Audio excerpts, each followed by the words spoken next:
kafirun. Asyhadu an la ilaha illallah wa asyhadu anna Muhammadan abduhu wa rasuluh. Allahumma shalli ala sayyidina Muhammad wa ala ali sayyidina Muhammad. Alhamdulillahirabbil alamin. Puji dan syukur kepada Allah Subhanahu wa taala. Salat berserta salam kita panjatkan kepada junjungan alam yakni habibana wa nabiyana Muhammad sallallahu alaihi wasallam. Tak lupa kepada keluarganya, kepada para sahabatnya, kepada tabi'in dan semoga kepada kita selaku umat akhir ajarannya. Amin ya Allah ya rabbal alamin. Perkenalkan, nama saya Dian Zina Mutakin sebagai MC pada acara mentoring agama Islam hari ini. Gimana kabarnya teman-teman? Saya harap baik aja ya, walaupun dalam keadaan kita yang serba online ini, semoga kita yang selalu disehatkan dan semoga kita selalu diberi kelancaran dalam setiap kegiatan kita. Saya di sini akan membacakan susunan acara. Yang pertama ada pembukaan, yang kedua pembacaan ayat suci Al-Quran, yang ketiga ada acara inti yaitu penyampaian dari pemateri tentang digital marketing, dan setelahnya ada sesi tanya jawab, dan yang terakhir penutup dan juga doa. Untuk mengefisiensikan waktu, mari kita buka acara ini dengan mengucapkan basmalah bersama-sama. Bismillahirrahmanirrahim. Dilanjut dengan pembacaan ayat suci Al-Quran yang akan dilantunkan oleh saudara Rian. Kepada Kak Rian dipersilahkan. Cek. Ada suaranya, Kang? Ada. Oke, teman-teman, mohon maaf sebelumnya karena nggak bisa on cam ya, dikarenakan kurang kondisional. Langsung aja ya. A'udzu billahi minasyaitonir rajim. Bismillahirrahmanirrahim. Wa hiya tajri bihim fi mawjin kaljibal. Wa nada Nuhu ibnahu wa kana fi ma'zili ya bunayya arkam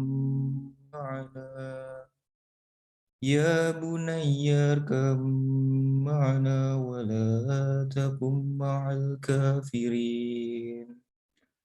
Qala sa'awi ila jabali ya'simuni minal ma' Qala la 'asimal yawma min amrillahi illa man rahim wa hala bainahumal mawju fakana minal mughraqin.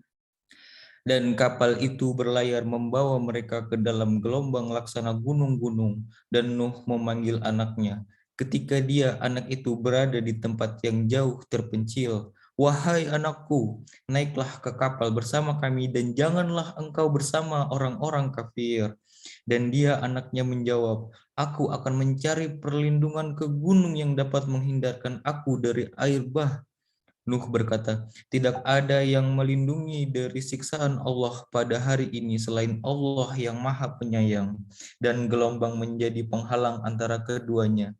Maka anak itu termasuk orang-orang yang ditenggelamkan. Shadaqallahul Azim.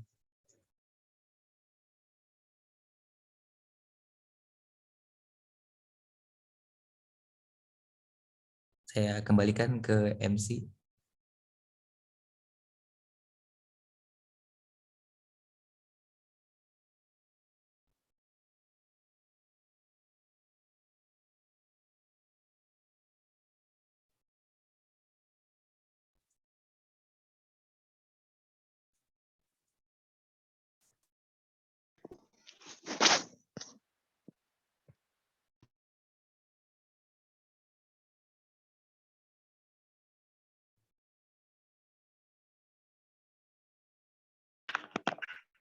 Alhamdulillahirrabbilalamin. Terima kasih kepada saudara Rian yang telah melantunkan ayat suci Al-Quran.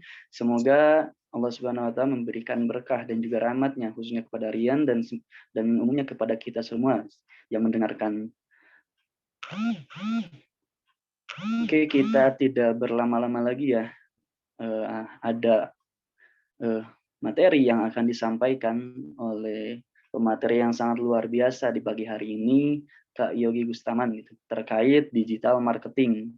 Teman-teman yang udah tahu mungkin ya tentang digital marketing ini bisa mendalaminya, ataupun teman-teman yang belum tahu banget tentang digital marketing ini seperti apa, terus bagaimana sih aplikasi-aplikasi ataupun aplikasi penunjang ataupun ya bagaimana terkait sistem atau dan yang lainnya terkait digital marketing atau pemasaran digital ini kita akan bahas tuntas di pembahasan ataupun materi yang akan disampaikan oleh Kak Yogi Gustaman kali ini.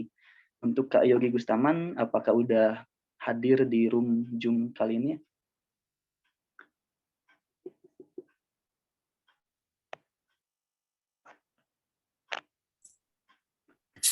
Ya, Assalamualaikum. Cek. Oh iya. Udah ada ya, Kak? Ya, sudah. Oke, boleh. Oke, boleh dari operator untuk share screen terkait CV dari Kak Yogi.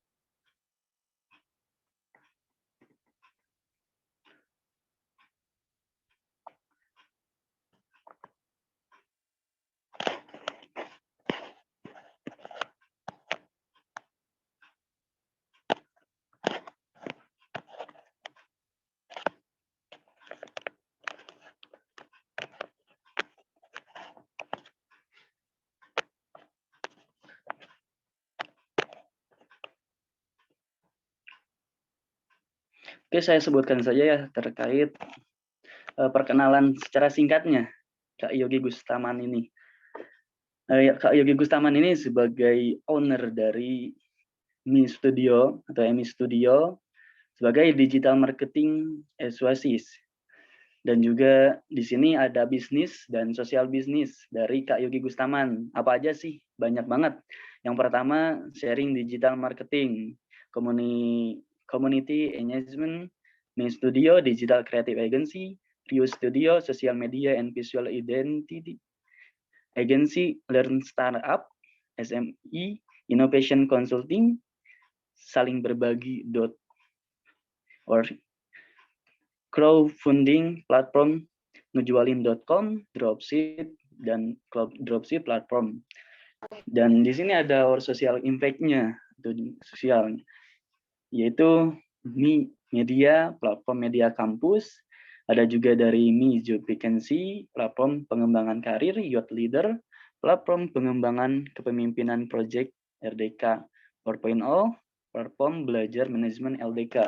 Banyak banget di sini dari bisnis ataupun sosial bisnis dan juga impact-nya gitu kan dari Kak Yogi Gustaman ini sangat luar biasa ya pemateri yang hadir di pagi hari ini yang akan menjelaskan terkait digital marketing. Oke, untuk supaya tidak berlama-lama lagi kita persilahkan kepada Kak Yogi Gustaman. Tapi sebelumnya untuk teman-teman peserta mentoring saya harapkan on kamera terlebih dahulu ya agar kita bisa mendengarkan, agar kita bisa saling berinteraksi. Yang terpenting yaitu komunikasi gitu terhadap pemateri yang hadir pada pagi hari ini. Silakan untuk teman-teman yang masih off-cam atau saya sebutkan aja nih kayak dosen sih, kayak kalau misalkan disebutin satu-satu ya.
Sama.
Berarti usuk tersebut kurang lebih memiliki arti akli, yaitu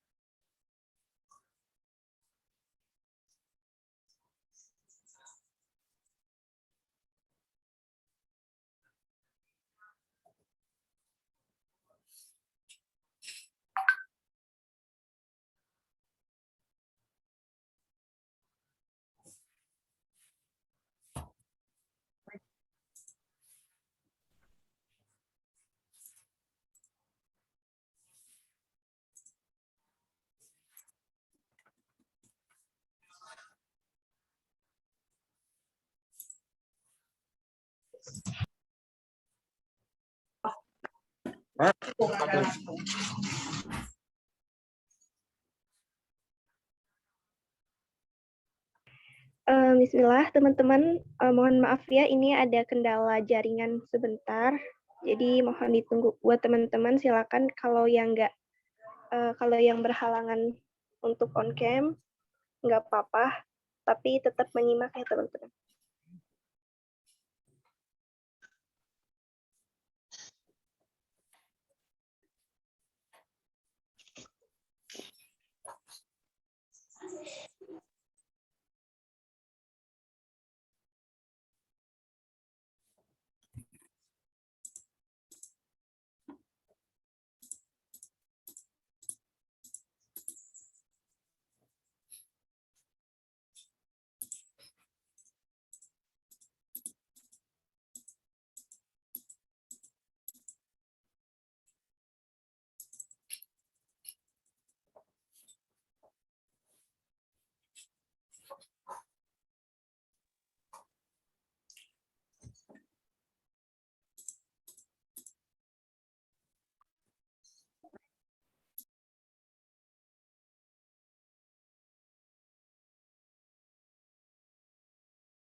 Bismillah, teman-teman, ini ada beberapa yang error ya, Zoom-nya tadi. Udah enggak Kak sekarang maka. Oke, kalau gitu, bentar ya, ini Kang Yoginya udah hadir belum nih? Kang Yogi, mangga Kang Yogi. Ya, tes. Assalamualaikum. Waalaikumsalam warahmatullahi wabarakatuh. Ya, mangga Kang Yogi dipersilakan. Tadi mohon maaf ya sama teman-teman semua juga. Oh, siap. Langsung aja nih, Teh ya. Ya, siap betul Kang. Mangga.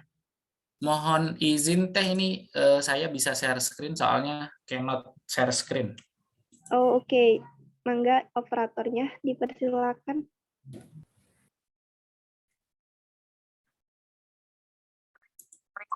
Oh, operatornya lagi share screen ternyata di sini kelihatan.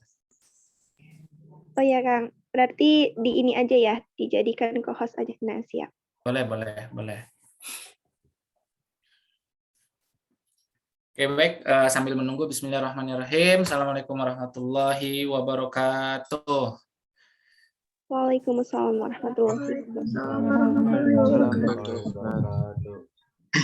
Innalhamdulillah nahmaduhu wa nasta'inuhu wa nastaghfiruh wa na'udzubillahi min syururi anfusina wa min sayyiati a'malina may yahdihillahu fala mudhillalah wa may yudhlil fala hadiyalah asyhadu an la ilaha illallah wahdahu la syarikalah wa asyhadu anna muhammadan abduhu wa rasuluh alladzi la nabiyya rasulah ba'da ba'd.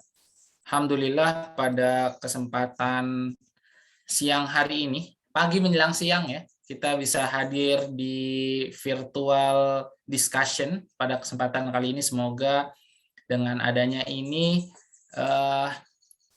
pemahaman kita tentang digital marketing, pemahaman kita tentang sesuatu meningkat, dan tentunya kita selain mendapatkan sesuatu, kita mencari ridho Allah Subhanahu wa taala. Salawat dan salam semoga tercurah kepada kita Nabi Muhammad SAW, kepada keluarganya, sahabatnya, dan semoga sampai kepada kita selaku umatnya hingga akhir zaman. Amin. Amin. Mohon izin operator sedang melakukan share screen. Jadi di stop dulu baru saya bisa share screen. Karena saya sudah jadi co-host, cuman ya itu. Boleh? Iya, boleh Kang. Mau share? Ya, ya. Belum ini nih. Share screen-nya belum di.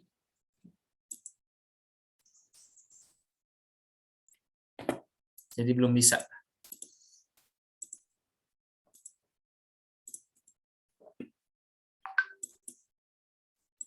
Tapi di sini share screen-nya udah nggak ada, Kang?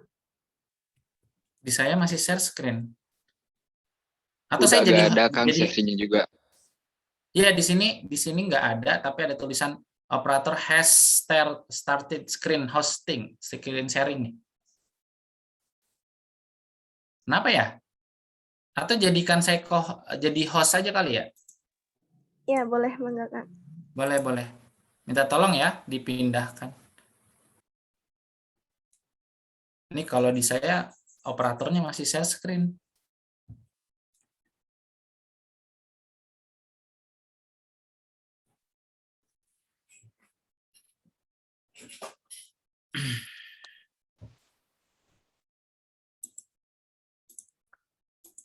Sudah?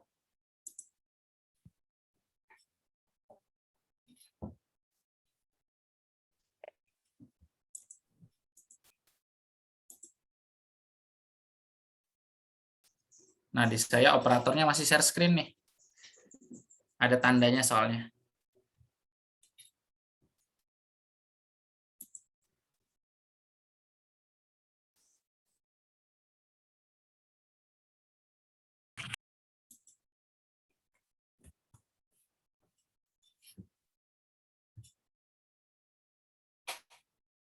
Sudah? Sudah, Kang. Sudah dipindahkan host-nya. Udah ini bisa. Kok belum pindah? Belum pindah? Saya belum bisa ngapa-ngapain. Tuh. Oh, baik, Kang. Kalau begitu mungkin ini dulu ya, Kang. Bentar, ini dulu. Dipindahkan dulu ininya. Soalnya udah dipindahkan kalau dari operator.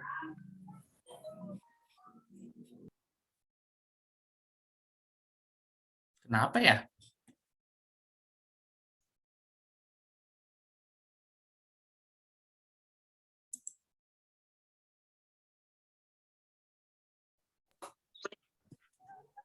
Baik Kang, begini aja. Ini kan hostnya udah di Kang Yogi ya. Ini juga Kang Yogi tuh video on, tapi kita nggak ngelihat Kang Yogi on cam gitu. Soalnya ini ya. Atau gini, Mangga. nggak tahu nih. Saya coba keluar dulu kali ya, nanti masuk lagi. Iya, boleh Mangga Kang. Ya, Cobain ya. Mangga Kang.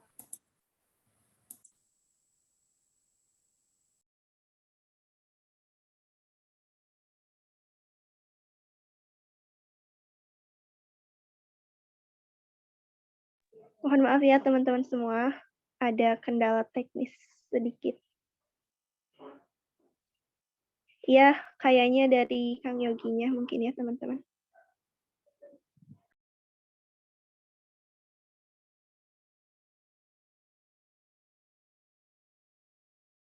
Tadi teman-teman juga masih error ya, ada beberapa yang error Zoom-nya kayak gitu ya. Banyak banget nih soalnya.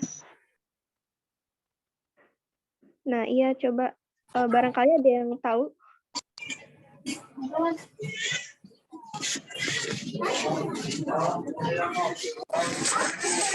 Fitri Musyarof boleh ya di Berarti ya? Aman Kang. Ya, aman ya, baik. Baik, bismillahirrahmanirrahim. Kita ulang lagi ya. Assalamualaikum warahmatullahi wabarakatuh. Waalaikumsalam warahmatullahi wabarakatuh. Oke, alhamdulillah, nahmaduhu wa nasta'inuhu wa nastaghfiruh wa na'udzubillahi min syururi anfusina wa min sayyiati a'malina. May yahdihillahu fala mudhillalah wa may yudhlil fala hadiyalah. Asyhadu an la ilaha illallah wa la syarikalah. Wa asyhadu anna Muhammadan abduhu wa rasuluhu alladzi nabiyyu rasulullah ba'da. Alhamdulillah, pada kesempatan pagi hari ini menjelang siang kita bisa berkumpul di sini di diskusi pada kesempatan kali ini gitu ya, yang bertemakan sekolah miliarder. Amin. The power of digital marketing gitu ya. Salam dan salam semoga tercurah kepada junjungan kita Nabi Muhammad SAW, pada keluarganya, sahabatnya, dan semoga sampai kepada kita selaku umatnya hingga akhir zaman. Amin rabbal alamin. Oke, baik teman-teman semua. Kali ini saya akan coba sharing tentang the power of digital marketing gitu ya, sekolah miliarder. Jadi gimana caranya jadi miliarder gitu ya, aminin dulu aja lah gitu ya. Baik, sebelum bicara lebih lanjut tentang digital marketing, saya mau memperkenalkan terlebih dahulu. Kalau tadi dijelaskan itu katanya terlalu panjang, sepertinya saya salah menuliskan gitu ya. Kalau sekarang saya coba perkenalan diri dulu. Nama saya Yogi Bustaman, saya sarjana teknik industri ITENAS. Kalau teman-teman tahu, Ikopin kan kalau tidak salah orange ya. Jadi kita sama, orange. Kalau Ikopin daerah Jatinangor, saya Ikopin tuh orange bukan sih? Ininya logonya benar nggak sih? Nggak ya? Oke, ya saya di ITENAS di Bandung. Kalau teman-teman ke Bandung, kemudian saya domisili sekarang di Ujung Berung. Kemudian aktivitas saya sekarang ngurus usaha full time di usaha ya. Usaha saya ada beberapa, tapi saya sedikit perkenalkan ini aja kali ya, yang owner Mi Studio. Saya ngurusin digital marketing agensi atau konsultan digital marketing. Dan sisanya sekarang sedang membuat ekosistem usaha digital. Jadi intinya ekosistem ini adalah menjadi solusi bagi teman-teman yang mau belajar digital marketing, tapi banyak keterbatasan. Contoh sederhana, belajar di digital marketing itu mahal. Kita punya kelas gratis gitu. Terus kemudian ketika sudah bisa digital marketing, permasalahan selanjutnya adalah nggak punya produk. Kita sudah siapin produk. Ada namanya ngejualin.com gitu ya. Terus kemudian setelah kaya begitu, setelah kaya punya duit, ada CSR, Corporate Social Responsibility. Itu susah gitu ya, susah dikeluarkan, susah dikelola. Akhirnya saya buat yang namanya saling berbagi gitu ya. Dia adalah platform crowdfunding atau pengumpul donasi ataupun CSR yang kemudian CSR-nya dikelola. Nah, singkat cerita intinya saya sedang membuat yang namanya ekosistem bisnis digital lah, seperti itu. Alhamdulillah dari keenamnya sedang jalan, masih terus berproses, dan ada timnya masing-masing seperti itu. Karena saya lagi bukan jualan tapi usaha, karena usaha itu ya bicara delegasi, bicara tim dan lain sebagainya. Oke, langsung saja materi kita hari ini tentang the power of digital marketing. Jadi bagaimana caranya digital marketing ini bisa bermanfaat bukan hanya dalam kaitannya bisnis, tapi juga bisa bermanfaat untuk organisasi, personal, dan lain sebagainya. Nah, kita bicara dulu, karena digital marketing ini kaitannya dengan jual beli, saya ngasih ilustrasi ke teman-teman bahwa di masa lalu yang namanya jual beli itu harus pertemuan langsung, gitu ya. Ada uang, ada barang, ada penjual, ada pembeli, gitu. Tentunya ada produk ya, produknya itu bisa jasa, bisa produk fisik dan lain sebagainya. Tapi ketika ada gangguan, semuanya berubah atau ada disruption. Ada dua hal yang saya ingin sampaikan ke teman-teman semua sehingga teman-teman tahu harus ngapain ketika ada gangguan. Ada dua gangguan yang sebenarnya gangguannya banyak, saya suka menyebutkan 5, tapi saya menyebutkan 2 saja. Yang ini yang paling berpengaruh kepada hidup kita, berpengaruh kepada usaha kita, berpengaruh kepada hal-hal yang lainnya. Yang pertama adalah digital disruption atau gangguan digital. Ini ada tabel saya ambil dari Amerika Serikat dan tentunya terjadi juga di Indonesia. Dicatatkan oleh Global Digital Disruption bahwa dari tahun 1995 ketika ditemukan musik dan fotografi, yang kita tahu musik zaman dahulu bentuknya CD, bentuknya kaset, bentuknya dan lain sebagainya konvensional lah, akhirnya berubah. Musik itu bisa didengarkan lewat HP. Musik bisa didengarkan lewat iPod dan lain sebagainya. Fotografi juga. Fotografi akhirnya sirna. Ada satu merek terkenal namanya Kodak pada waktu itu berjaya, dan akhirnya ketika ada handphone, Kodak itu kalah, terdisrupsi, terganggu. Dan kemudian akhirnya yang ramai pada waktu itu adalah smartphone, Primedia, TV, travel, dan lain seterusnya. Sampai akhirnya tahun 2015, yang ini terjadi di Amerika dan juga terjadi di Indonesia. Banyak gangguan di finance, healthcare, otomotif, retail, education, dan seterusnya, dan seterusnya. Intinya adalah pada waktu itu, gitu ya, kalau di Indonesia, pada waktu itu orang pergi ke satu tempat untuk melakukan satu perjalanan, katakanlah dari Bandung ya, dari kota Bandung menuju Sumedang atau Jatinangor misalkan, kita menggunakan ojek, kita harus pergi ke pangkalan ojek, kemudian kita nego harganya, kemudian kita sepakat dan kemudian pergi ke tujuan, gitu ya. Ada beberapa tahap yang kita lalui, katakanlah 4 tahap. Tapi dengan adanya teknologi, salah satunya adalah kemunculannya Gojek di tahun 2014 dan seterusnya, itu akhirnya mengubah satu pola bertransaksi dengan tukang ojek, lebih efisien, lebih efektif gitu.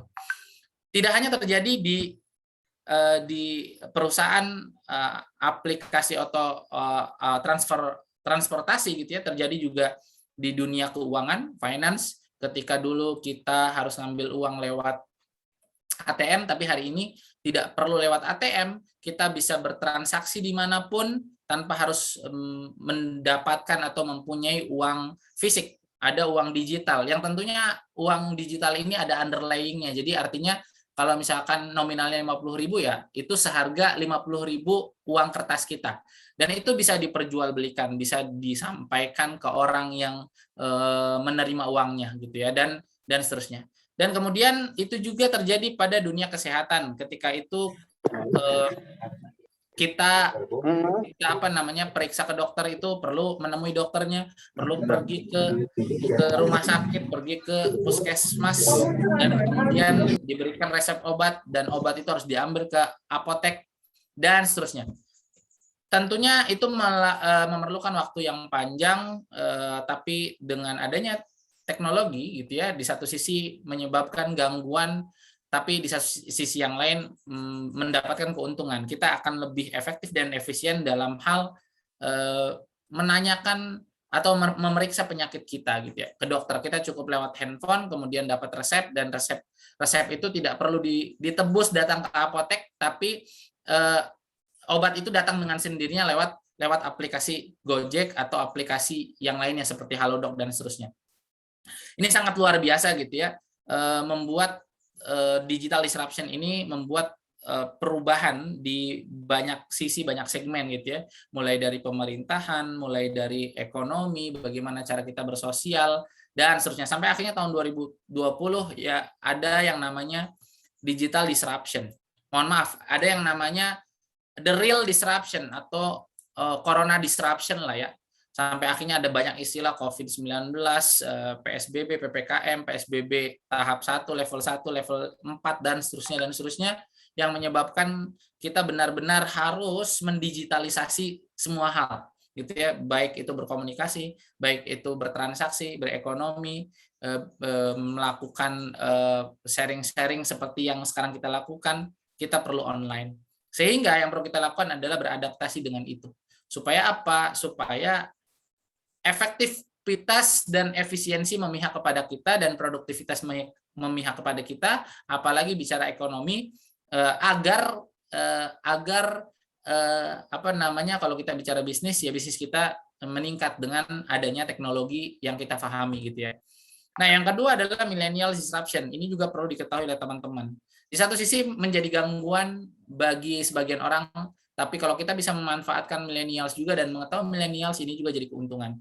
Contoh sederhana teman-teman, sebelum saya jelaskan 5 poin ini, di satu perusahaan besar, katakanlah milik seorang konglomerat namanya Abu gitu ya, namanya Abu. Si Bapak Abu ini punya anak, dia merasa sudah cukup dia mengurusi bisnisnya secara langsung, akhirnya bisnisnya itu disampaikan ke anaknya begitu. Ini cerita nyata. Akhirnya anaknya ini menjadi salah satu direktur di perusahaan yang banyak gitu ya. Ada 170-an perusahaan, dia salah satu direkturnya membawahi 170 perusahaan tadi. Tentunya untuk membangun 170 perusahaan tadi tidak hanya dipegang oleh satu orang anaknya, dia punya direktur-direktur yang lain. Direkturnya baby boomers gitu ya, direkturnya baby boomers generasi X gitu ya. Tapi anaknya Bapak Abu ini, dia anak millennials gitu. Dia akhirnya mengusulkan bahwa karena millennials ini punya kekhasan bahwa setiap kita ngantor yang tadinya menggunakan kemeja, kalau bisa pakai kaos gitu ya. Tidak dijelaskan kenapa menggunakan kaos, singkat cerita berdiskusi panjang lebar gitu ya, diskusi sampai akhirnya ngotot-ngototan dan sampai di satu keputusan bahwa semua karyawan boleh menggunakan kaos. Di hari-hari tertentu saja menggunakan kemeja. Dan yang terjadi teman-teman, yang terjadi adalah produktivitas meningkat, efektif dan efisien meningkat di segala sisi dan seterusnya. Banyak kebaikan-kebaikan yang terjadi di perusahaan di bawah Bapak Abu ini gitu ya. Gara-gara anaknya mengatakan bahwa boleh menggunakan kaos di masa kerja gitu ya. Di satu sisi bagi baby boomers mungkin apa sih kaos-kaos gitu ya, tidak sopan banget gitu ya, tapi ternyata itu membawa dampak yang luar biasa. Ternyata gitu ya, dari riset bahwa karyawannya ini banyak millennials juga, dan millennials itu senang dengan enjoy, senang dengan sesuatu yang tidak harus memaksa, sesuatu yang santuy dan lain sebagainya gitu ya. Itulah yang akhirnya menyebabkan perusahaannya meningkat. Jadi banyak karyawan yang millennials akhirnya dikasih kelonggaran untuk bisa mengekspresikan dirinya gitu ya, dengan berpakaian yang ala kadarnya gitu ya, pakai kaos, pakai jeans dan seterusnya, akhirnya luar biasa perusahaan meningkat. Nah, ketika kita memahami millennials, maka itu keuntungan bagi kita, keuntungan memihak kepada kita. Tapi kalau kita tidak memahami millennials, maka yang terjadi adalah ketidakbaikan di satu perusahaan, personal dan seterusnya. Nah, ini 5 hal juga yang sama seperti tadi, cerita tadi, ini juga yang perlu kita pahami bahwa brand terdistorsi oleh brand. Jadi, kalau kita hari ini membeli sesuatu, kita tidak penting yang namanya brand. Kadang ketika teman kita bilang, beli aja yang ini rasanya enak, wah menarik loh tempatnya dan seterusnya. Akhirnya yang terjadi adalah kita lebih memilih perkataan teman kita dibandingkan brand yang notabene sudah terkenal gitu ya. Itu yang pertama. Kemudian yang kedua, di era millennials ini ada namanya family values terdistorsi oleh friends.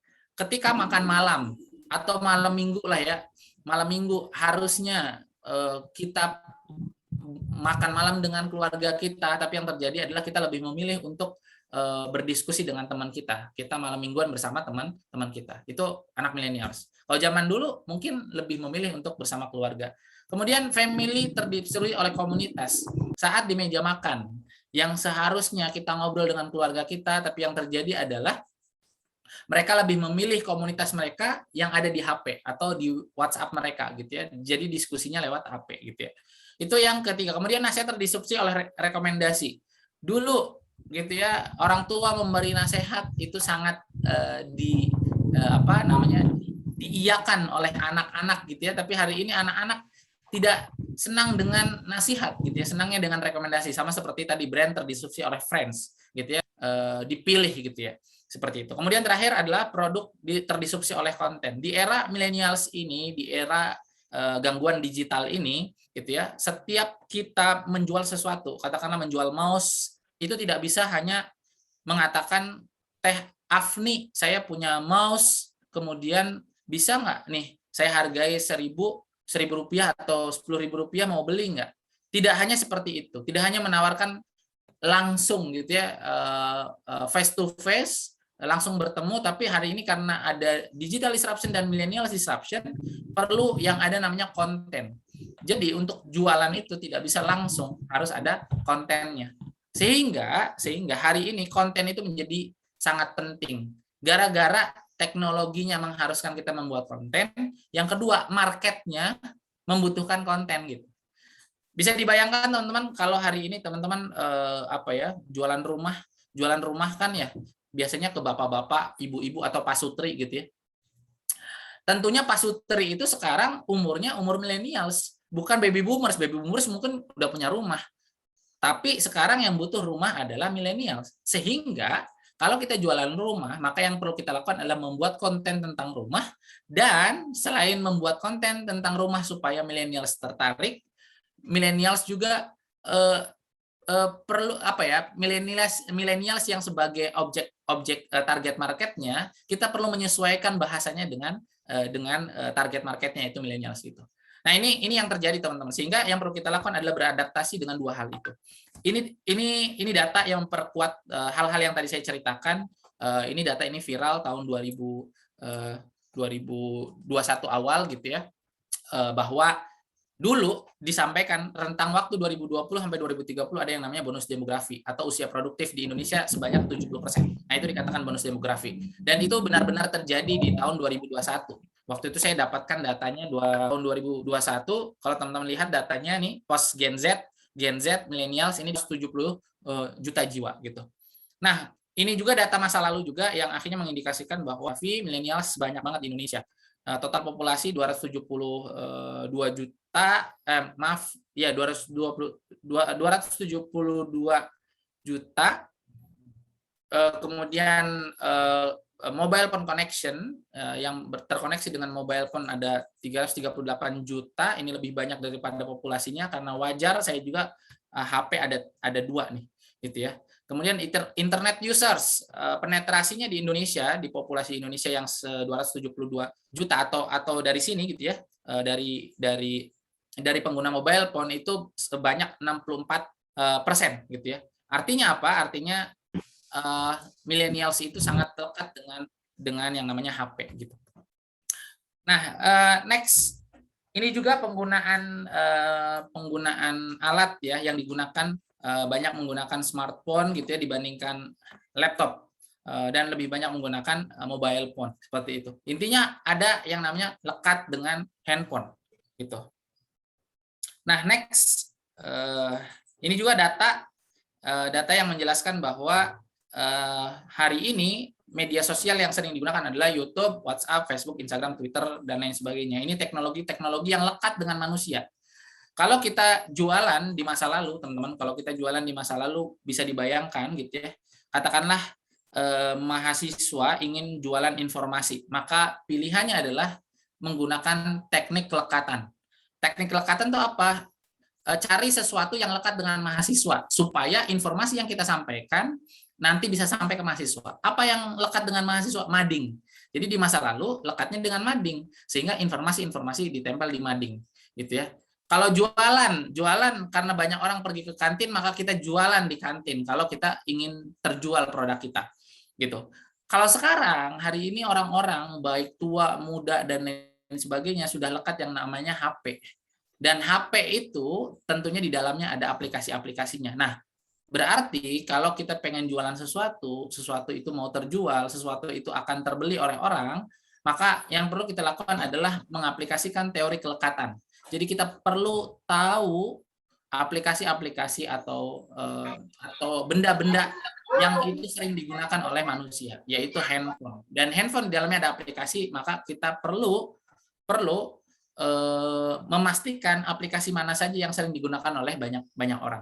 Nah, ini salah satu penjelasannya bahwa kita perlu main YouTube, kita perlu main WhatsApp, kita perlu main Facebook, Instagram, Twitter, dan lain sebagainya. Mungkin ini data tahun 2020, 2021 sudah ada TikTok, jadi TikTok juga kemarin dapat data bahwa TikTok itu digunakan sehari untuk ngupload video, itu sekian ratus juta orang, 54 juta orang mengupload video setiap hari, bahkan setiap detik kalau tidak salah. Itu ya. Nah, akhirnya teman-teman, yang terjadi adalah sebuah perubahan ini tidak terjadi di satu sektor saja, tapi di berbagai sektor. Jadi kalau jualan itu, kalau bicara ekonomi, ya dari HP ke HP, dari laptop ke laptop, gitu ya.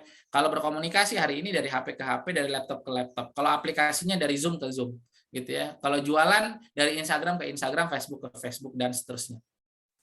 Nah, ini yang terjadi teman-teman, sehingga yang perlu kita lakukan adalah beradaptasi dengan itu. Nah, cara beradaptasinya bagaimana? Nah, cara beradaptasinya adalah dengan teman-teman memahami digital marketing, atau semua upaya pemasaran produk ide gagasan menggunakan perangkat elektronik internet dengan beragam teknik media digital, gitu teman-teman. Ini mohon maaf saya keluar dulu supaya kelihatan. Nah, jadi digital marketing itu bukan tentang cara untuk jualan saja teman-teman. Teman-teman bisa juga bagaimana memasarkan ide, produk, gagasan, dan lain sebagainya. Dan digital marketing juga bukan tentang cara jualan saja, tentang cara pemasaran saja atau promosi saja, tapi bagaimana caranya agar kita ini bisa beradaptasi dengan teknologi. Contoh sederhana. Biasanya kalau kita jualan sesuatu, katakanlah jualan buku, yang kita lakukan adalah bikin konten. Itu sudah benar, seperti kaidah yang tadi saya sampaikan di awal. Kita sudah bikin konten. Selanjutnya setelah bikin konten, berharap orang itu beli produk kita. Nah, bagaimana mau beli kalau caranya seperti ini? Seperti ini itu seperti apa? Biasanya bikin konten, upload ke Instagram, habis itu berharap nunggu orang beli. Nah, itu cara yang kurang efektif kalau bicara digital marketing. Jadi teman-teman sebenarnya sedang tidak menerapkan digital marketing kalau cuma bikin konten, upload di Instagram, habis itu nunggu orderan. Nah, itu masalah, gitu ya. Sehingga saya katakan itu belum menerapkan digital marketing. Jadi yang perlu kita lakukan seperti apa? Yang perlu kita lakukan adalah silahkan nih, ini salah satu contoh sederhananya. Silahkan bikin konten, upload di Instagram, reshare ke story, gitu ya, reshare ke story. Ketika reshare di story, silahkan buat teori ketertarikan. Apa itu ketertarikan? Intinya adalah bikin orang tertarik. Caranya gimana? Coba gunakan satu fitur di Instagram, itu vote, gitu ya. Beli atau tidak beli. Misalkan contoh, kita jualan bukunya tentang buku parenting atau buku bisnis lah. Terus kemudian bikin satu voting ya, pakai aplikasi voting. Kira-kira teman-teman tertarik nggak dengan buku ini? Kalau tertarik, ini harganya murah loh, gitu. Belum dikeluarin harganya. Akhirnya apa? Akhirnya ada yang ngevote, tertarik, dan satu lagi tidak tertarik, gitu ya. Nah, akhirnya kita bisa ketahui berapa jumlah yang tertarik. Setelah tahu jumlah yang tertarik, apa yang kita lakukan? Kalau nunggu mereka beli, ya mereka nggak akan beli gitu ya. Sama seperti tadi proses awal yang salah itu. Kita nunggu beli, nggak akan ada orang yang beli. Tapi setelah itu, kalau sudah ada orang yang tertarik, maka yang kita lakukan adalah kita menawarkan produk kita. Kita menawarkan produk kita. Dengan cara gimana?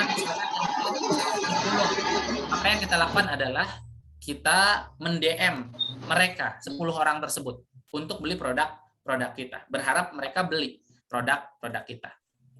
Nah, itu salah satu teknik digital marketing gitu ya. Jadi bukan hanya tentang bicara promosi, tapi bagaimana kita merubah cara kita untuk berpromosi atau menyampaikan kebaikan-kebaikan di media sosial. Nah, keuntungannya apa sih? Keuntungannya jangkauan luas, murah, fleksibel, hasil lebih efektif, hasilnya lebih terukur, dan seterusnya. Ini sebenarnya 5 hal ini sudah sering teman-teman dapatkan. Tapi ada 2 hal yang saya perlu nyampaikan ke teman-teman. Yang pertama adalah data real time, sehingga mudah memutuskan. Jadi dengan kita memahami digital marketing, teman-teman, kita akan mendapatkan data gitu ya, data yang real time. Contoh, kita pasang iklan di billboard, kemudian yang lewat 1 juta orang. Pertanyaannya, berapa jumlah dari 1 juta tersebut yang melihat billboard yang kita pasang? Pasti kebanyakan orang ketika ditanya, jawabannya tidak tahu. Karena apa? Karena tidak muncul datanya. Gitu. Tapi kalau Facebook atau Instagram atau media sosial lainnya, ketika kita posting sesuatu, maka datanya akan terlihat. Posting, jualan buku bisnis, langsung muncul tuh datanya, berapa jumlah yang likes, berapa yang jumlah yang komen, berapa jumlah yang terjangkau, berapa jumlah yang impresi yang nonton berkali-kali, berapa usianya, dan lain sebagainya. Sehingga data itu digunakan untuk memutuskan, oh likes-nya 100, berarti kita harus menawarkan ke 100 orang, dan seterusnya. Nah, itu bisa seperti itu. Dan yang terakhir, otomatisasi bisnis. Dengan digital marketing, teman-teman bisa mengotomatiskan usaha teman-teman. Contoh sederhananya gini, ketika kita butuh admin, dengan digital marketing kita tidak perlu yang namanya admin gitu ya. Itu tolong di mute ya, Kang Bari. Oke, lanjut ya. Nah, inti dari digital marketing di fase awal ini ya, fase teman-teman yang baru memahami tentang digital marketing, walaupun masih awal, insya Allah bisa menghasilkan gitu. Apa intinya adalah nih, penjualan. Jadi bagaimana penjualan kita meningkat dari tidak ada menjadi ada, dari 10 menjadi 100, dari 100 menjadi 1000 gitu ya. Kalau teman-teman posisinya sekarang ketika bikin konten kemudian share belum ada yang beli, nah nanti kita akan belajar bagaimana caranya supaya orang akhirnya beli. Nah, teman-teman harus memahami ini dulu. Ada yang namanya funnel marketing atau alur penjualan atau corong penjualan atau corong marketing.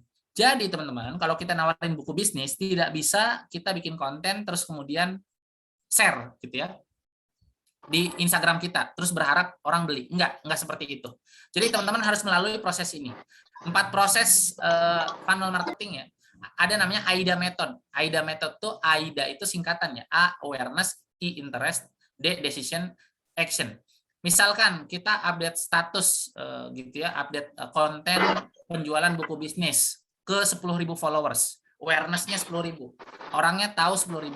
Habis itu tentunya dari 10.000 itu tidak semuanya tertarik. Yang tertarik adalah 1.000. Dari 1.000 yang likes gitu ya, tentunya tidak 1.000-1.000-nya yang scroll, mungkin ada 100. Dari 100 nggak mungkin semuanya beli. Kemungkinan ada 10% juga, jadi 10 orang yang beli. Nah, artinya apa, teman-teman? Untuk bisa menjual sesuatu, katakanlah 10 penjualan, maka kita perlu 10.000 orang yang tahu produk kita. Jadi ini namanya teorinya atau algoritma ya. Jadi algoritma itu kayak gini nih. Sebuah ketetapan. Ketika kita punya follower 1.000, maka yang kemungkinan likes-nya adalah 10%. Dari 10% yang kemungkinan scroll ada 10%. Dari 100 yang kemungkinan beli adalah 10%. Jadi kalau sebagai pebisnis atau sebagai orang marketing gitu ya, jangan takut dapat target-target. Kalau teman-teman memikirkan berapa jumlah target yang harus kita capai, itu masalah dan itu salah gitu ya. Jadi yang perlu kita fokuskan bukan di 10-nya. Yang kita perlu fokus adalah di 10.000-nya. Bagaimana caranya untuk bisa orang beli produk kita 10, caranya adalah bukan fokus ke 10-nya, tapi fokuslah ke 10.000-nya. Bagaimana caranya orang tahu produk kita sebanyak 10.000 orang. Caranya gimana? Nah, caranya ini. Kita coba pisahkan digital marketing berdasarkan traffic, gitu ya. Bagaimana caranya mendatangkan 10.000 orang? Nah, 10.000 orang itu dikatakan traffic. Caranya ada 3. Yang pertama adalah ada traffic yang tidak dapat dikendalikan. Yang tidak dapat dikendalikan ini adalah Facebook personal, IG personal, TikTok personal, dan lain sebagainya. Jadi kalau teman-teman sekarang masih menggunakan IG personal, FB personal, itu teman-teman sedang mendapatkan traffic yang tidak bisa dikendalikan. Maksudnya gimana, Kang? Yang tidak dapat dikendalikan? Sederhananya gini, kalau saya tanya, Kang Aziz, kalau update status dengan follower 1.000 misalkan, dengan follower 1.000, berapa jumlah likes-nya hari ini kalau sekarang posting? Kang, kemungkinan 100 yang likes gitu. Oke, selanjutnya besok saya tanya, apakah besok likes-nya akan menjadi 5.000? Oh enggak, Kang, enggak mungkin lah, orang follower saya aja 1.000 gitu ya. Nah, itu yang tidak dapat dikendalikan. Tapi kalau yang dapat dikendalikan, yang menggunakan Instagram Ads, Facebook Ads, dan seterusnya, misalkan saya posting hari ini, likes-nya 100, pertanyaannya, besok bisa nggak 5.000? Oh, sangat bisa. Cukup bayar Instagram, followersnya 500, atau likes-nya 500. Besoknya lagi, Kang Ogi, saya pengennya 1 juta nih yang nonton konten saya. Bisa, bayar aja ke Facebook sebanyak 1.500.000. Saya pernah melakukan iklan gitu ya, atau Facebook Ads gitu ya. Yang saya lakukan adalah untuk menjangkau 1.000 orang. 1 juta orang. Caranya adalah saya butuh duit 1,5 juta untuk menjangkau 1 juta orang. Nah, itu bisa dengan Instagram Ads. Nah, yang selanjutnya adalah yang dimiliki, data yang kita miliki. Jadi, kalau tadi datanya tidak kita miliki, yang sekarang adalah datanya yang kita miliki. Maksudnya yang dimiliki itu gimana? Intinya kita sudah memiliki 10.000 database atau nomor WA lah gitu. Yang kita lakukan caranya gimana? Di broadcast aja dengan WA marketing atau email marketing. Udah sesederhana itu, gitu ya. Tapi tentunya ada tekniknya gitu ya. Nah, teman-teman, jadi fokus kita di awal sebagai seorang digital marketer awal gitu ya, atau kalau kita punya usaha atau bisnis itu bagaimana kita bisa menjangkau banyak orang supaya ada yang beli gitu ya. Jadi fokusnya jangan yang belinya, tapi fokusnya dari jangkauannya. Sehingga secara natural kalau jangkauannya sudah pas gitu ya, 4 kali lipat, 4 kuadrat ya tadi ya, 10.000 itu kan 4 kuadrat ya. Mohon maaf, 10 pangkat 4. Jadi teman-teman harus menjangkau 10.000 orang. Nah, cara menjangkaunya dengan cara-cara ini. Facebook yang tidak dapat dikendalikan, yang dapat dikendalikan, yang dimiliki. Yang lebih enak adalah yang dimiliki. Nah, cuma masalahnya caranya bagaimana kan gitu. Nah, kemudian Facebook personal supaya kita bisa jangkau 1.000 orang, caranya gimana? Nah, ada berbagai macam cara. Yang pertama adalah ini aktivitas digital marketing. Yang perlu teman-teman lakukan adalah bikin konten. Jadi bikin konten itu di digital marketing ada 3 hal. Yang pertama content ideation, teman-teman ide kontennya apa? Contoh, kita bikin bisnis jualan buku bisnis. Maka yang perlu kita lakukan adalah idenya apa? Idenya adalah mulai dari masalah. Apa sih masalah orang-orang pebisnis? Contoh, masalah orang-orang pebisnis adalah tidak memahami marketing, tidak memahami cara jualan. Maka solusinya adalah bikin buku penjualan, bikin buku marketing. Nah, content ideation itu adalah kita bikin konten tata cara penjualan dulu. Kan buku ini katakanlah ada 100 bahasan. Nah, konten itu hanya sebagian bahasan saja yang kita share di konten kita.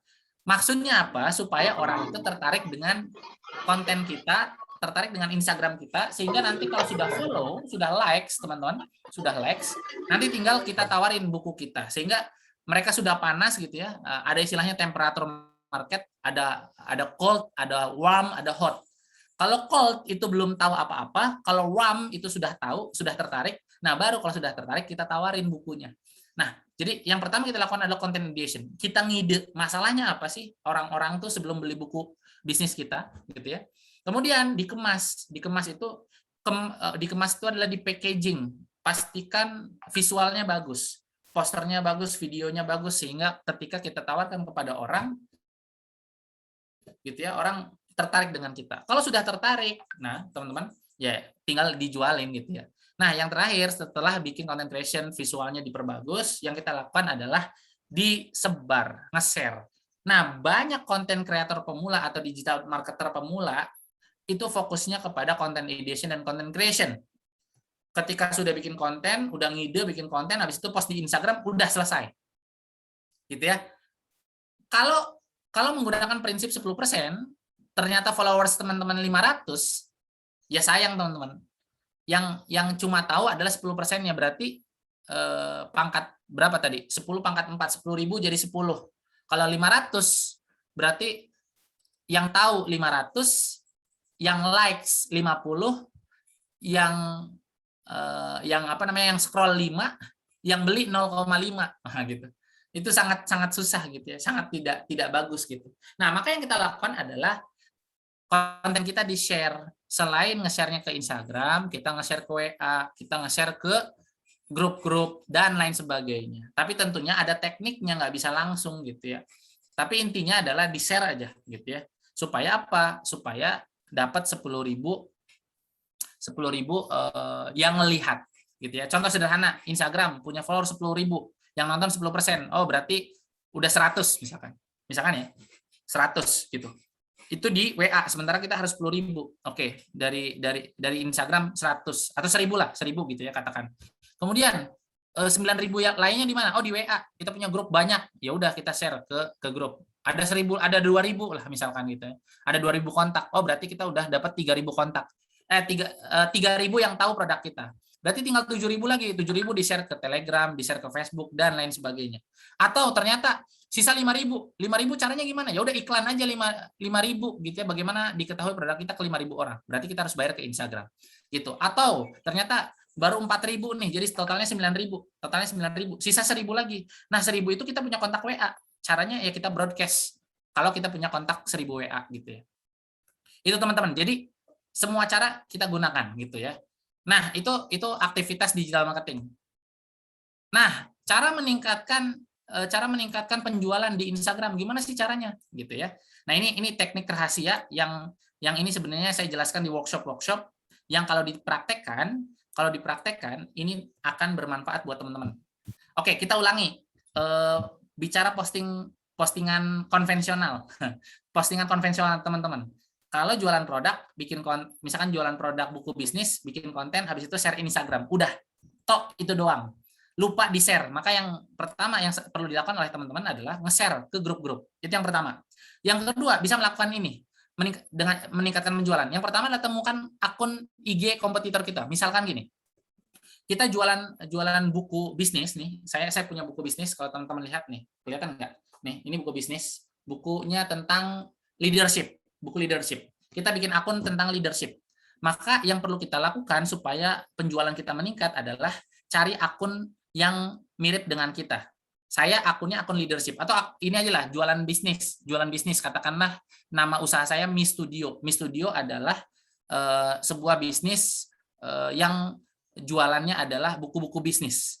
Maka yang kita lakukan adalah cari akun kompetitor kita, cari akun yang juga jualan buku bisnis, atau cari akun-akun yang membahas tentang bisnis gitu ya, kan banyak tuh. Nah, yang kita lakukan itu temukan dulu. Yang kedua, lihat followers mereka, katakanlah followersnya 10.000 gitu ya, 10.000. Kemudian pastikan akun tersebut aktif. Kita lihat komentarnya, sering ada komentar nggak, sering ada interaksi nggak, dan seterusnya. Soalnya banyak kejadian 10.000 followers, likes-nya cuma 5. Itu sering terjadi. Maka cek komentarnya gitu ya, cek komentarnya. Oh, komentarnya banyak nih, nggak bagus. Berarti itu target kita. Nah, kemudian teman-teman yang perlu kita lakukan adalah follow followers mereka. Nah, bagi sebagian orang nih terutama millennials sangat ilfil dengan following yang banyak dibandingkan followersnya. Betul? Teh Fadia betul? Teh Aulia? Saya sebut nih, benar nggak? Suka kayak gitu ya, suka ilfil gitu. Ih, followingnya besar. Oke. Kita nggak bicara tentang personal branding deh. Kita nggak personal branding. Kalau saran saya, kalau personal branding, jangan followingnya lebih besar daripada followersnya, gitu ya. Jangan. Tapi kita bicara jualan. Sekarang saya tanya, lebih baik followingnya besar dapat penjualan yang besar, atau followersnya besar tidak dapat penjualan? Saya mau nanya ke Teh Nauro. Teh Nauro, silahkan jawab. Kira-kira lebih baik following-nya besar, penjualannya banyak, atau followers-nya besar, penjualannya dikit? Likes-nya dikit lagi. Nah, itu. Pilih mana? Yang A, yang pertama. Yang A ya. Berarti following-nya besar, dan kemudian akhirnya dapat penjualan. Nah, ini teman-teman. Jadi beda. Konteks personal branding dengan akun penjualan. Itu beda. Jadi yang perlu kita lakukan kalau dalam jualan, follow followers mereka. Ah, Kang Ogi, saya mah tidak mau following-nya besar gitu ya. Karena nggak bagus lah. Ya udah, oke, cukup nggak usah melakukan follow to follow. Yang perlu teman-teman lakukan adalah tadi nge-share sebanyak-banyaknya produk kita. Cuma masalahnya adalah kita punya 40 grup, punya akun Instagram 500 followers. Kalau kita jualan terus ke sana, benar nggak sih kita tidak mendapatkan followers baru? Kita tidak mendapatkan audiens baru. Nah, caranya gimana? Nah, ini permasalahan banyak orang. Maka kembali lagi, yang kita lakukan adalah follow to follow. Gitu ya. Kembali lagi. Tapi sebenarnya teman-teman, caranya itu tidak selalu follow to follow. Kembali lagi ke materi yang sebelumnya nih. Traffic itu dihasilkan dengan 3 hal. Dengan dapat dikendalikan, berarti menggunakan seluruh sumber daya media sosial yang kita punya. Yang kedua, dengan cara beriklan. Atau yang ketiga, dengan cara yang dimiliki. Nah, caranya gimana sih supaya kita memiliki memiliki kontak yang begitu banyak? Caranya adalah menggunakan inbound marketing. Inbound marketing. Nah, tadi ini yang saya sampaikan nih, yang teknik follow to follow itu namanya outbound marketing. Outbound marketing itu apa? Outbound marketing itu mencari target market. Kita ngedatangin mereka, tawarin. Follow to follow kan salah satu teknik direct selling ya, ketuk pintu. Sama kayak kalau nawarin internet itu, IndiHome itu kan ketuk pintu. Ada pintu 10 diketukin. Nah, follow to follow itu sama seperti itu. Nah, itu namanya outbound marketing. Cara mendapatkan target market. Tapi kalau traffic yang dimiliki, teman-teman, traffic yang dimiliki itu udah punya kontaknya, udah punya nomor WA-nya. Nah, caranya bagaimana menggunakan atau mendapatkan nomor WA tersebut? Menggunakan yang namanya inbound marketing. Jadi inbound marketing itu prinsipnya seperti magnet. Jadi gimana caranya para target market datang sendiri ke kita? Oke, datang sendiri ke kita. Bagaimana caranya? Caranya adalah teman-teman cukup bikin konten, itu yang pertama. Yang kedua, mulai bikin sesuatu yang gratisan, dan yang gratisan tersebut itu tidak dibeli. Yang namanya gratisan kan gratis ya. Dan itu ditukar dengan nomor WA. Contoh, pernah nggak mendapatkan iklan begini? Bagi teman-teman yang ingin mendapatkan e-book tentang bagaimana cara jualan, silahkan memasukkan nomor dan email. Pernah ya? Pernah dapat ya? Kayak gitu ya? Ya. Nah, setelah itu biasanya kita katakanlah download e-book yang diberikan gitu ya, dengan cara memberikan nomor WA dan HP. Habis itu pertanyaannya, benar nggak 1 hari atau 5 hari setelah itu kita dapat broadcast? Jadi Bapak Ibu, bagi yang ingin membeli buku bisnis dipersilahkan. Nah, itu namanya teori inbound marketing. Jadi ada 2 strategi marketing. Outbound itu mendapatkan target market dengan cara mencari target market. Kalau kalau inbound marketing adalah dengan cara mendatangkan secara sendirinya para target market. Dengan cara apa tadi? Memberikan sesuatu yang gratisan yang itu ditukar dengan nomor WA dan email. Dan buat sebanyak-banyaknya suatu gratisan tersebut. Contoh, untuk menjual buku teman-teman nih, untuk menjual buku ini buku bisnis, katakanlah buku penjualan lah gitu ya. Atau ini buku saya punya buku This is Marketing. Bagaimana menjual buku marketing ini? Caranya pertama, kalau strateginya outbound marketing, yang perlu kita lakukan adalah mencari target market sebanyak-banyaknya dengan cara Facebook personal, Instagram personal, atau dengan cara iklan dan seperti itu ya. Itu 2 hal gitu. Nah, kalau inbound marketing, bagaimana caranya mendatangkan orang untuk membeli produk kita? Maka yang perlu kita lakukan adalah 1, membuat e-book atau membagikan sebagian buku kita ini. Kan ini misalkan ada 5 bab. Dari 5 bab tuh setiap bab itu punya subbab. Subbabnya katakanlah 7. Berarti 7 kali 5 ada 35 subbab gitu ya. Maka yang perlu kita lakukan adalah bikin e-book yang isinya adalah 1 subbab. Bikin orang penasaran di e-book tersebut. Itu yang pertama. Yang kedua, bikin pelatihan marketing. Bikin pelatihan marketing kan sekali pelatihan itu 100 orang ya. Dari 100 orang itu bikin gratisan tuh. Dari situ baru di akhir, bagi teman-teman yang ingin memahami lebih banyak tentang marketing, silahkan beli buku ini gitu. Kebayang nggak sama sini? Nah, itu sebenarnya teknik-teknik digital marketing yang itu bisa dilakukan sangat mudah oleh setiap orang, sehingga kalau melakukan itu jualan teman-teman akan lebih banyak gitu ya, seperti itu. Dan yang kelima, follow akun yang berkomentar. Ini sangat bisa dilakukan nih. Ini teori outbound marketing. Jadi kalau tadi follow target market adalah follow followers kompetitor, kalau follow akun berkomentar itu maksudnya adalah kita sudah tahu orang itu sudah pasti tertarik dengan produk kita. Contoh, di akun bisnis jualan buku-buku bisnis itu ada yang berkomentar misalkan di kompetitor kita. Mas, harganya berapa? Nah, kalau udah nanya harga berarti orang sudah tertarik. Sudah pasti mau beli bukunya. Cuma masalahnya beli bukunya adalah di orang lain gitu. Nah, bagaimana caranya supaya ke kita? Caranya adalah kita DM dia. Mas tadi berkomentar di sini ya. Ini bukunya lebih murah loh gitu. Lebih murah loh. Kira-kira mau beli nggak? Pasti beli ke kita gitu ya. Kalau dia benar-benar butuh. Kalau ternyata dia tidak benar-benar butuh, Mas, bukunya kok sama aja ya. Harganya juga sama, saya nggak mau beli ah. Nah, berarti kita harus memberikan satu diferensiasi. Diferensiasi adalah, Mas, kalau Mas beli ini dapat mobil, Mas. Kira-kira Teh Nauroh beli buku kemudian gratis mobil, kira-kira mau nggak? Pastinya mau ya, betul ya? Nah, itu yang namanya penawaran. Terakhir dari saya, teman-teman, ketika kita menjual sesuatu dengan menggunakan strategi inbound atau strategi outbound, harus ada yang namanya penawaran. Penawaran itu tadi, penawaran itu adalah sesuatu yang membuat otak kita akhirnya iya, mau beli. Pokoknya kalau nggak beli, saya sangat sayang sekali gitu ya. Sangat aduh, goblok banget lah kalau nggak beli gitu ya. Contohnya tadi, beli buku bisnis gratis mobil. Semua orang pasti beli. Tapi tentunya kalau bicara jualan buku gratis mobil, kita tekor. Nah, cari cara memberikan sesuatu yang gratis, yang itu mahal, tapi kita nggak tekor. Itu saja yang bisa saya sampaikan. Terima kasih. Assalamualaikum warahmatullahi wabarakatuh. Waalaikumsalam warahmatullahi wabarakatuh. Alhamdulillah, terima kasih untuk Kang Yogi yang telah memaparkan materi tadi ya mengenai digital marketing. Sebelum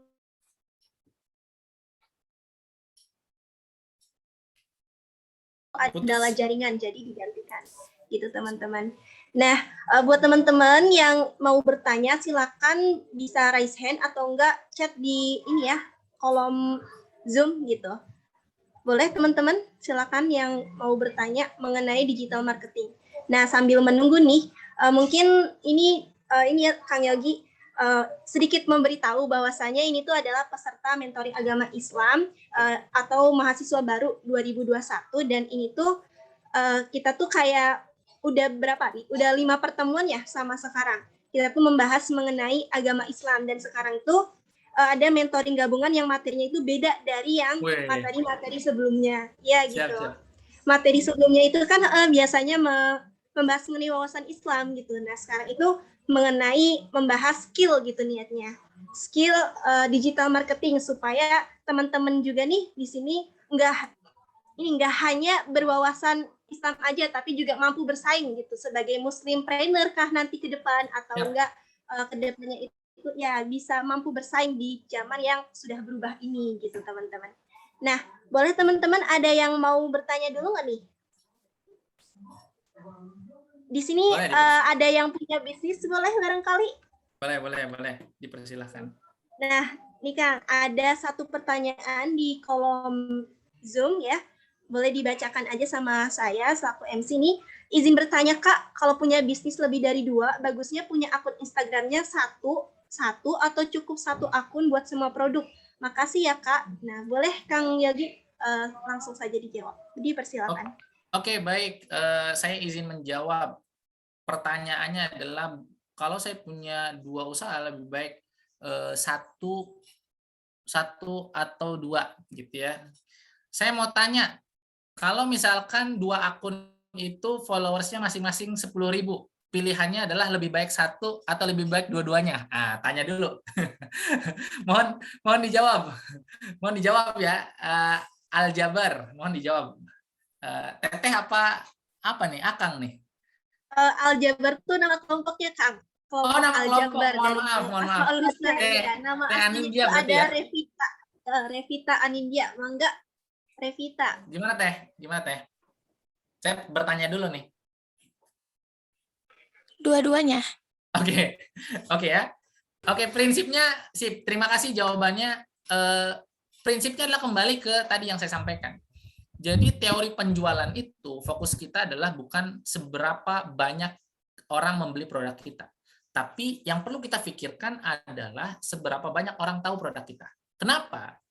Banyak para sales di perusahaan-perusahaan atau di tim saya juga nih, kalau fokusnya ke berapa jumlah orang yang order produk kita, itu pasti akan membingungkan, pasti akan membuat mentalnya down gitu. Dan itu mental yang salah, teman-teman. Itu mindset yang salah. Kenapa? Karena orang kalau udah lihat target ya pasti down. Nah, supaya tidak down adalah yang kita fokuskan itu jangan pembeliannya. Yang perlu kita fokuskan adalah 10.000 orang tahu. Kan enak ya kalau 10.000. Katakanlah nawarin 10. Bisa jadi 10 orang itu kalau kita tawarin produk bisa jadi mereka belum tentu beli, gitu ya. Tapi kalau diketahui produk saya diketahui oleh 10 itu, otomatis itu sesuatu yang mungkin bisa terjadi. Jadi satu produk ini diketahui oleh 10 orang, pasti itu akan tahu semuanya. Tapi belum tentu beli. Tapi nggak usah mikirin itu, insya Allah secara natural orang itu akan beli 10%-nya. Nah, kalau ada 2 bisnis dan seterusnya, apa yang perlu kita lakukan? Saran saya 1 bisnis 1, udah. Kalau 2 boleh, itu hanya strategi yang lain. Jadi di digital marketing itu banyak. Bahkan teman saya, jangan teman saya deh. Ini saya cerita diri saya sendiri. Saya punya satu produk yang akunnya banyak banget, gitu ya. Mungkin 5 gitu ya. Oke, 5 masih sedikit. Saya coba sharing teman saya, dia jualan properti, dia guru sekolah SMA gitu ya. Beliau ini SD ya. Dia SD, guru. Pekerjaan dia berarti jam 8 pagi sampai siang, jam 12. Dan pekerjaan dia selain jadi guru, dia jualan properti. Dan jualan properti itu orang bilang dari pagi sampai sore kalau mau sukses. Dia itu cuma jualan itu dari jam 11 sampai jam 1. Bayangin, jam 11 siang sampai jam 1 siang. Tentunya dipotong zuhur. Yang dia lakukan adalah membuat 80 akun. Kebayang nggak? 80 akun dia kelola untuk keperluan penjualan. Sehingga jawabannya selain jawaban yang tadi saya sampaikan, boleh satu bisnis itu banyak akun, sangat boleh gitu. Tapi akun itu yang 80 itu harus ada satu akun utamanya. Supaya apa? Orang kenalnya akun utama tersebut di selain daripada yang 80 sekiannya. Yang 80 sekian itu gunanya adalah untuk keperluannya mendapatkan jangkauan atau supaya produk kita diketahui oleh banyak orang. Karena satu akun itu sangat sulit diketahui banyak orang, kecuali sistemnya endorse, sistemnya iklan. Kalau sistemnya iklan, sistemnya endorse cukup satu akun. Seperti itu siapa tadi? Teh Nadia ya? Kita. Ya. Oke, Anindya. Seperti itu. Siap, sama-sama. Begitu ya, Revita Anindya, semoga jelas, dan kalau misalnya ini semoga ini ya nggak puas supaya lebih cari lagi gitu ya materi-materi selanjutnya. Oke, ini ada pertanyaan lagi nih Kang Yogi dari Assalam Rizky. Kang izin tanya, sekarang kan banyak nih oknum-oknum penjual online yang membuat pembeli jadi agak ragu atau trauma untuk membeli. Nah, alangkah baiknya supaya customer kita tuh percaya 100% dengan kita itu gimana ya Kang? Mangga Kang Yogi. Oke, kalau jualannya di Instagram, oh ya, terima kasih pertanyaannya. Saya coba jawab ya. Jadi kalau gini, gimana caranya supaya orang itu percaya sama kita? Jualan di marketplace, udah orang pasti percaya. Cuma masalahnya kita banding-bandingkan harga dan bersaing sama yang lain, gitu ya. Nah, kenapa sih orang percaya sama marketplace? Karena marketplace ini sistemnya pihak ketiga. Jadi uang yang kita transfer itu langsung tidak ke marketplace, ke pihak ketiga. Atau fintech, jasa fintech, bukan jasa, perusahaan fintech ya. Jadi uang kita ke financial teknologi, kita terima barang, kalau barangnya sudah kita terima, baru fintech itu mengirim uangnya ke marketplace. Nah, itu kenapa kemudian kita jualan di marketplace itu dipercaya. Jadi yang pertama adalah di marketplace. Walaupun tidak selalu di marketplace. Kalau teman-teman jualan di media sosial ini kepemilikan pribadi. Sehingga orang akan tidak percaya dengan kita. Nah, yang kita lakukan supaya orang itu percaya sama kita, satu, pastikan akun Instagram kita diperbaiki, dipermak sedemikian rupa sehingga tampilannya bagus. Salah satu teknik branding supaya kita dipercaya atau memunculkan trust adalah visualnya bagus. Itu yang pertama. Yang kedua, jangan acak-acakan. Jadi bio dan seterusnya itu dilapihkan, tolong. Yang ketiga, ada nama pemiliknya. Kita cantumkan Instagram kita.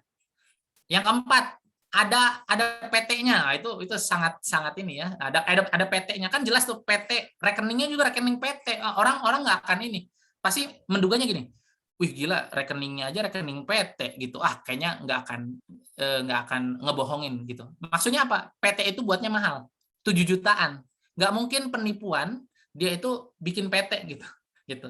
Tapi kalau teman-teman masih terbatas, cantumkan aja Instagram pribadi teman-teman.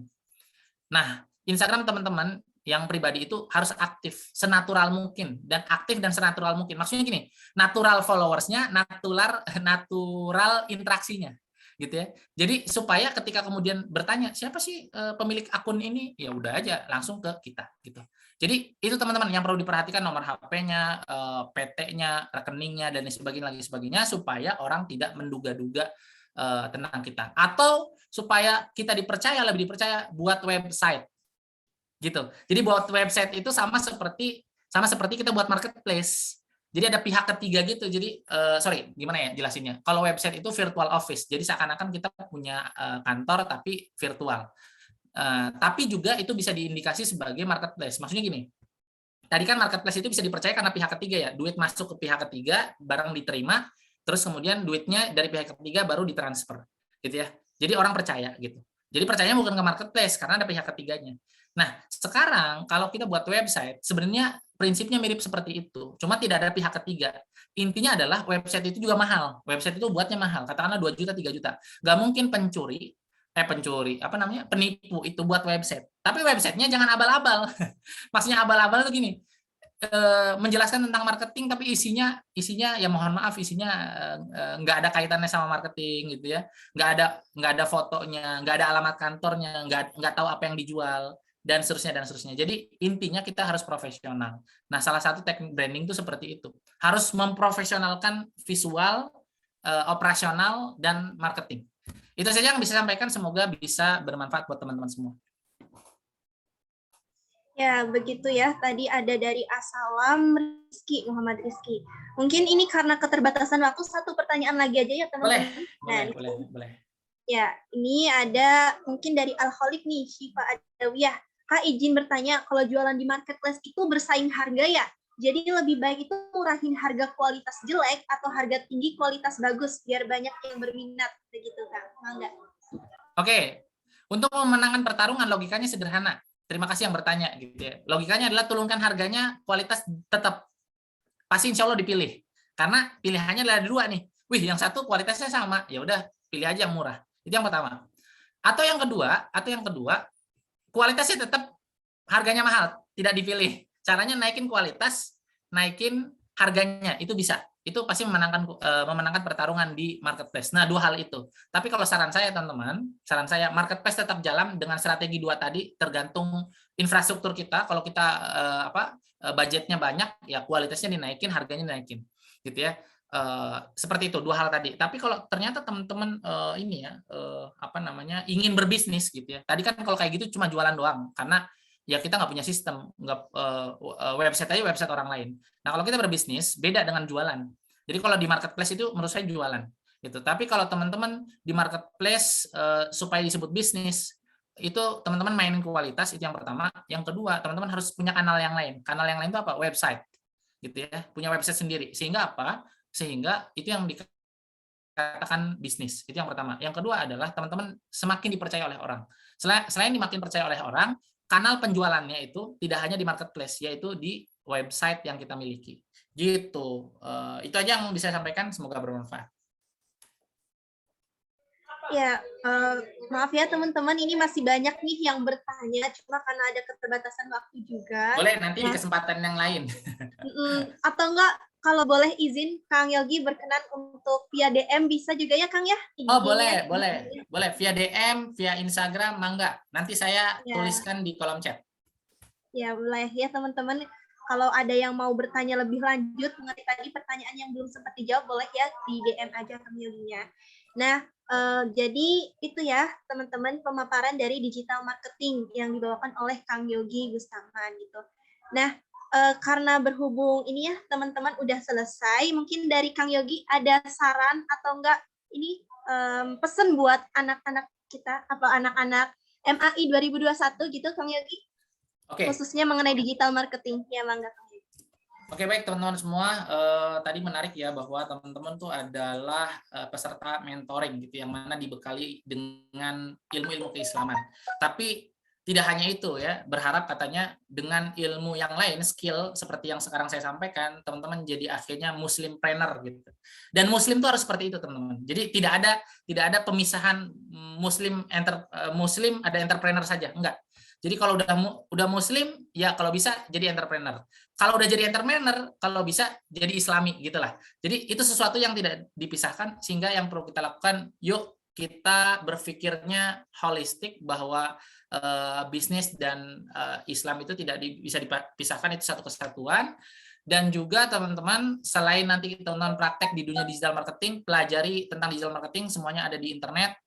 Kalaupun mau tanya-tanya boleh, tapi jangan lupa suksesnya bisnis itu bukan tentang belajar saja, bukan tentang perencanaan saja, tapi yang paling penting adalah prakteknya. Jadi bisnis yang sukses adalah yang dipraktekkan. Jadi semoga setelah ini teman-teman praktekkan. Dan yang terakhir, setelah maksimal nih, berusaha maksimal melakukan teknik A, B, C, D, inbound marketing, outbound marketing, dan lain sebagainya, jangan lupa kita tutup dengan tawakal kepada Allah Subhanahu wa taala. Supaya apa?